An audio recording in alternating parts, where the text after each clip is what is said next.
Good afternoon, everybody.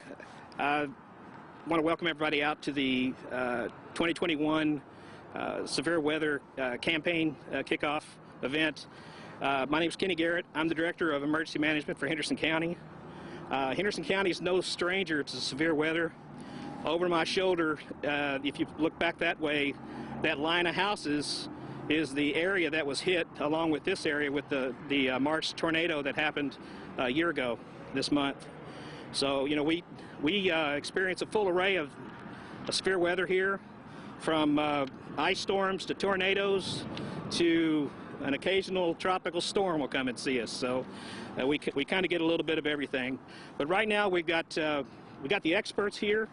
I'm going to bring up the meteorologist from the National Weather Service, Rick Shanklin. We'll let him talk to you, and then we'll go through a few other folks. Rick?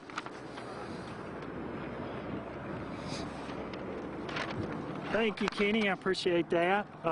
Good afternoon, everyone. We are gathered here this afternoon to kick off the 2021 Kentucky Severe Storms Awareness Campaign, which runs from today through March 7th.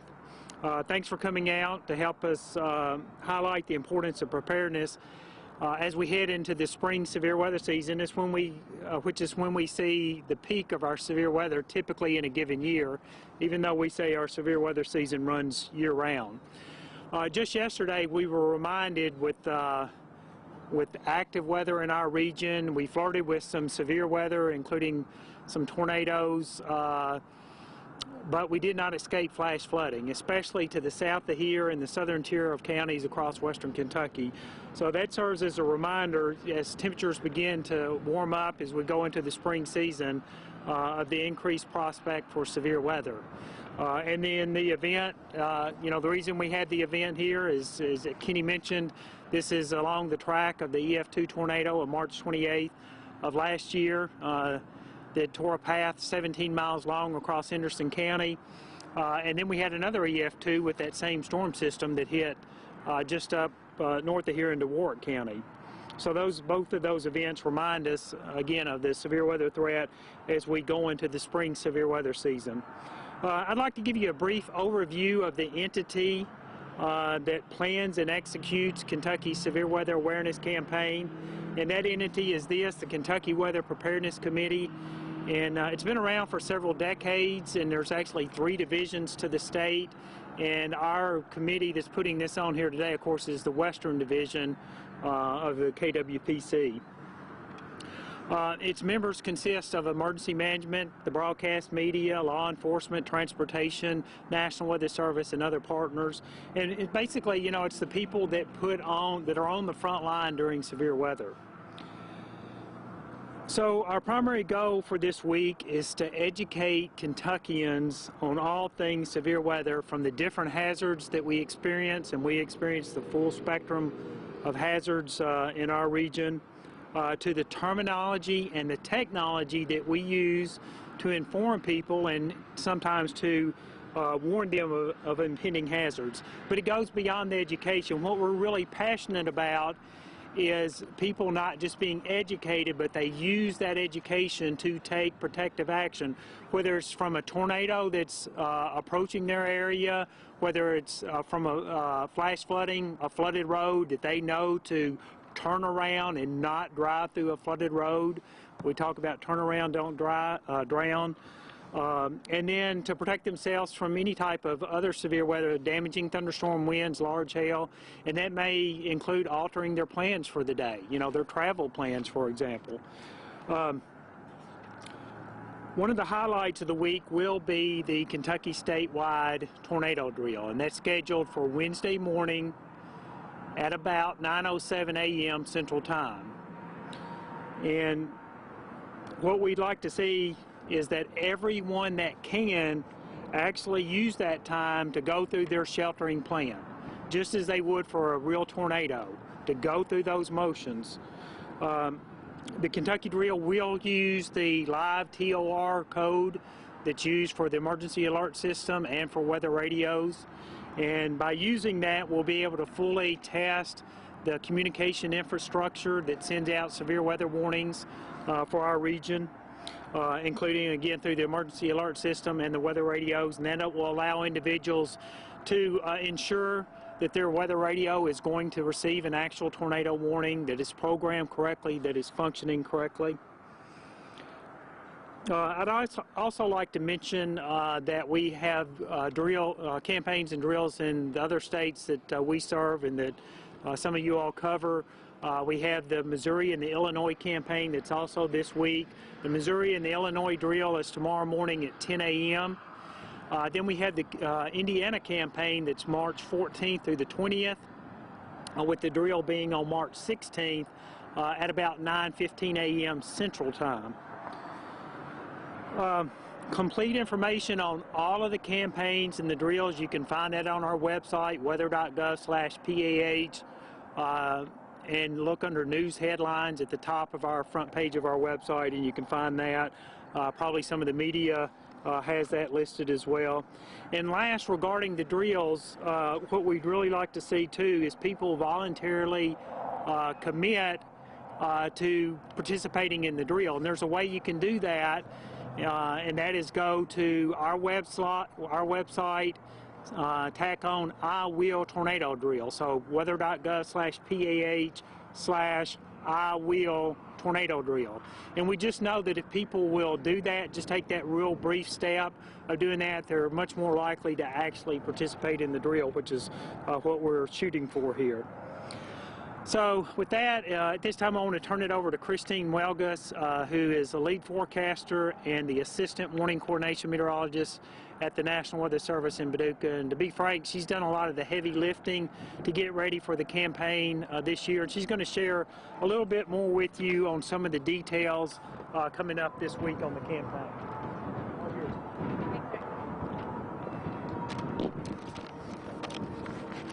Good afternoon, everyone. Spring severe weather in this part of the country should never be thought of as just a possibility, but just a matter of when. As we begin our spring severe weather awareness and preparedness campaigns this week, we hope that this will be an occasion for everyone to set aside some time to learn more about severe weather in our area and to truly take a serious look at their level of preparedness. The best way to mitigate casualties from severe weather is to be informed and then respond by taking the necessary precautions.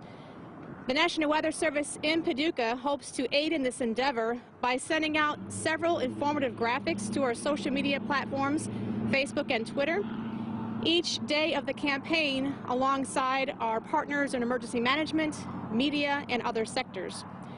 We also have a website which organizes these graphics for each day, and it can be found under the news headlines at www.weather.gov/PAH. These graphics will go into detail about severe weather statistics in our region, along with a wealth of severe weather information. Do your part and review this material. Prepare yourself now, before the next round of severe weather strikes our region, and share this knowledge with others. Thank you.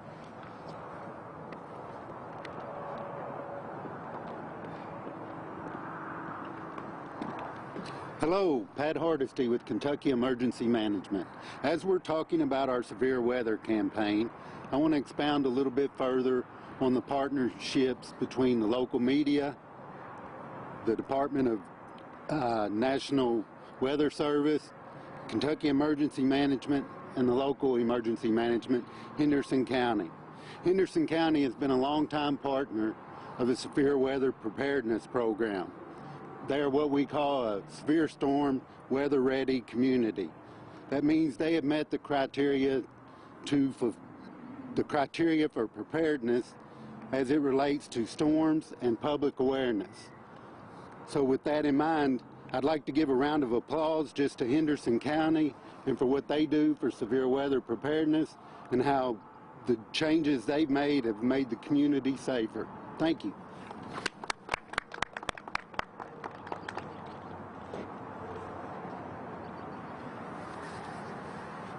Okay, so our final speaker today will be our judge executive, Mr. Brad Snyder. Judge, got some words for us?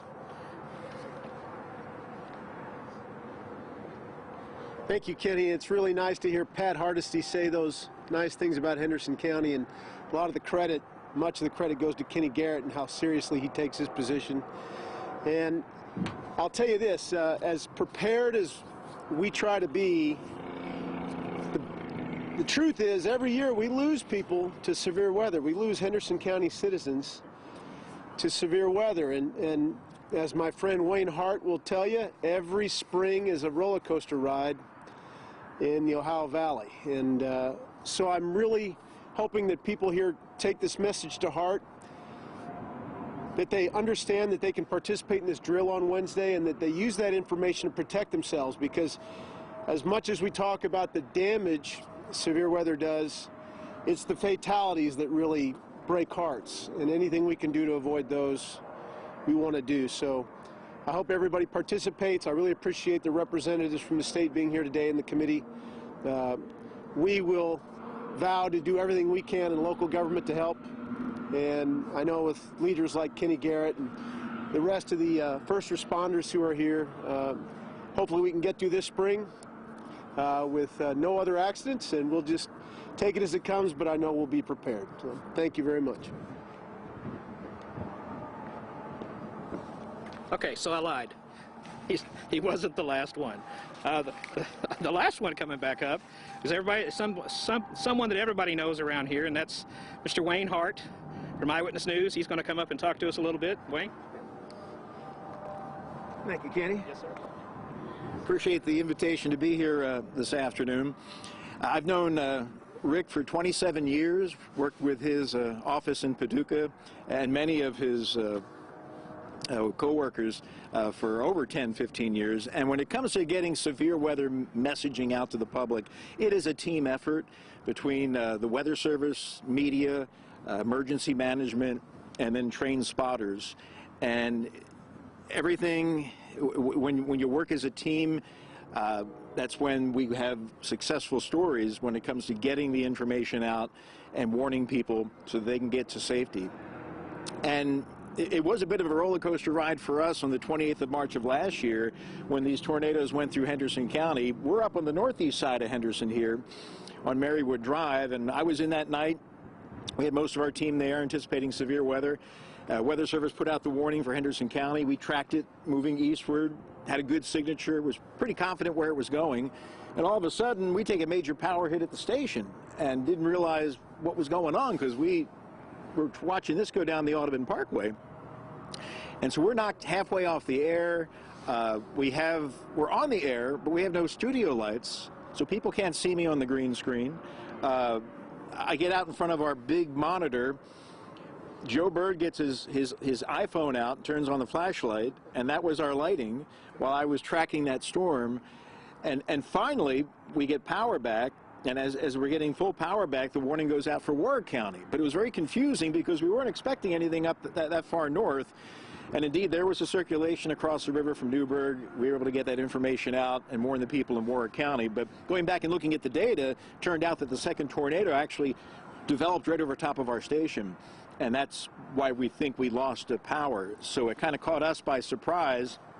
And it was a good example of how we all need to be prepared. Of course, folks at home and with families, but even in businesses. We weren't too concerned with tornado number one, but the second one impacted us, not directly, but certainly knocked us off the air for a while. And we had some newer employees that didn't really know where to go. And so it was a good example that in a business scenario, you have to make sure everybody that's working for you, especially the newer employees, know exactly where they go in the event of a tornado warning. I've been there 27 years. I know exactly where to go in that building, but others did not. So that's what this week is all about, preparedness. And it was kind of a wake-up call for us to make sure we're ready, because there's no magic bubble that protects a TV station when it comes to tornado warnings. We're actually not in a great spot. We're on top of a hill, no basement, 1,000-foot tower outside of us, but we do have a well-constructed building, and we know where to go in the event of a tornado. But that's what this week is all about. Get everybody ready for the season, and hopefully it won't be all that bad, but we'll be ready to go. And like Christine says, it's just a matter of when the next tornado is going to happen. So thank you.